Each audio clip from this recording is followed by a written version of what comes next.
good investment environment. It must be a low-risk, high-return investment environment. Well, in fact, for some people, for some period of time, it was.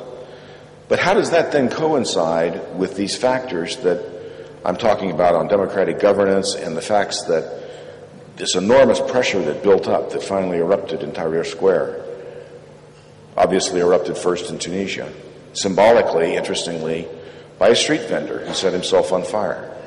What does that tell us?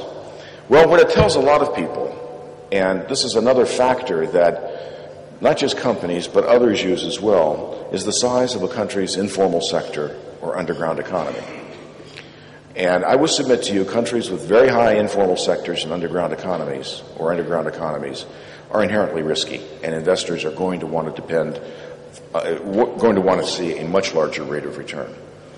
So how do you have this kind of booming 7%, 5% growth rate coexisting with the large informal sector?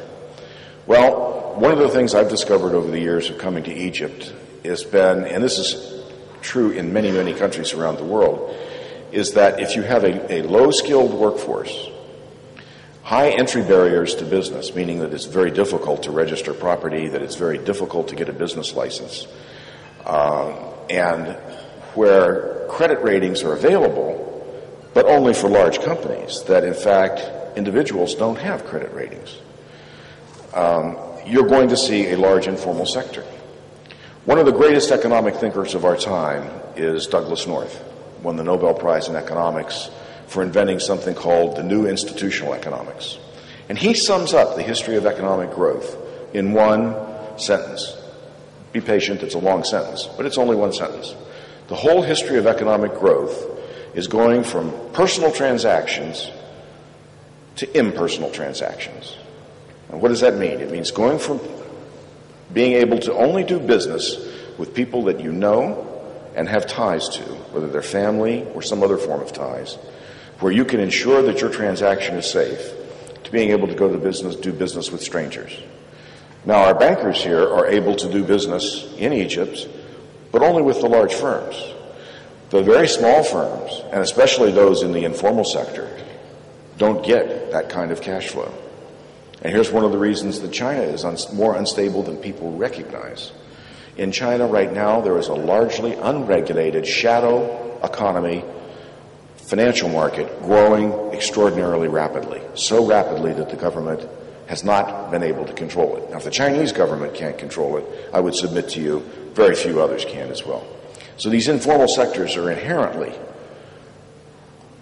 difficult, unstable, explosive, and in countries like Peru, where one of Doug North's many people who have implemented his work began measuring these things, Hernando de Soto, the informal sector is often the source of insurrection, rebellion, and terrorism, because there is no alternative for them.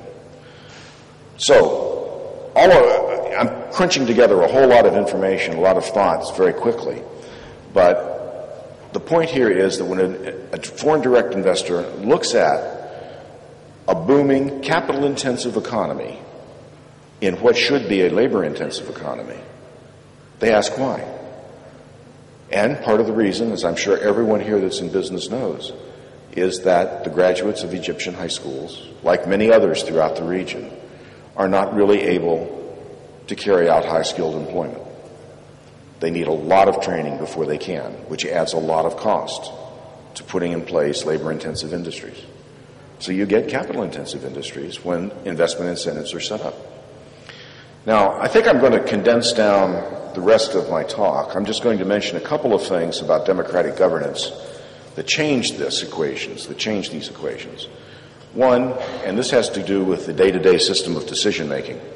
When you put in place systems where people can participate, where associations like FEDA, which has, I think, Fuad will correct me if I'm wrong, but over 100 associations as part of its membership base, and reaches into all of the small businesses and all of the governorates of Egypt, when they are able to advance their policy reforms, their ideas for economic adjustment, through an open political system and an open regulatory system, then it's not just governments making decisions behind closed doors. You've built a feedback mechanism, and you've also built a way of discovering what needs to be done to answer the legitimate grievances and needs of the entrepreneurial class, the small business community, the informal sector, in order to create the kind of investment by those groups which will then turn around and attract the foreign direct investor. So I highly recommend taking a look at Hernando de Soto's study of Egypt, which he released, I think, in 2004, which is on the website of the Egyptian Center for, help me out, Rhonda. What was the think tank he worked with here? The Egyptian Center for Market Studies, I think. But it is on their website, or if any of you are interested, I'll be happy to get it for you as well. Putting in place those kind of reforms through democratic governance makes a huge difference. But it has to be done through a process of open regulatory processes and democratic governance, because otherwise you don't get the reforms put in place correctly. You end up with something that is a false reform.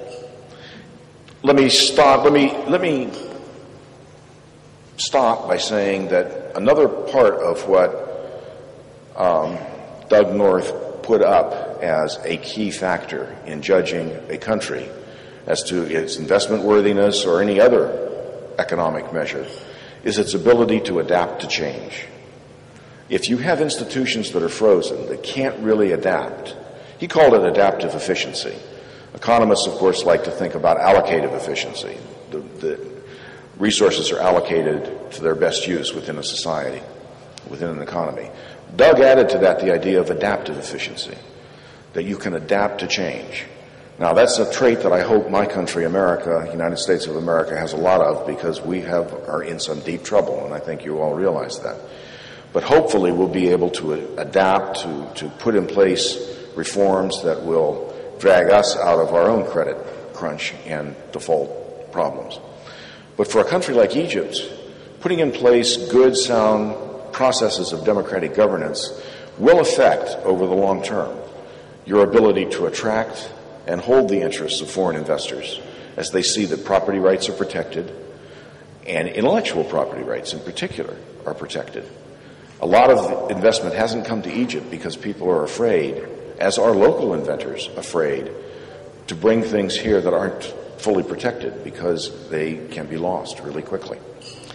Now, I know many of you laughed a few years ago when the World Bank named Egypt as the #1 reformer in the world. And this will be my last remark.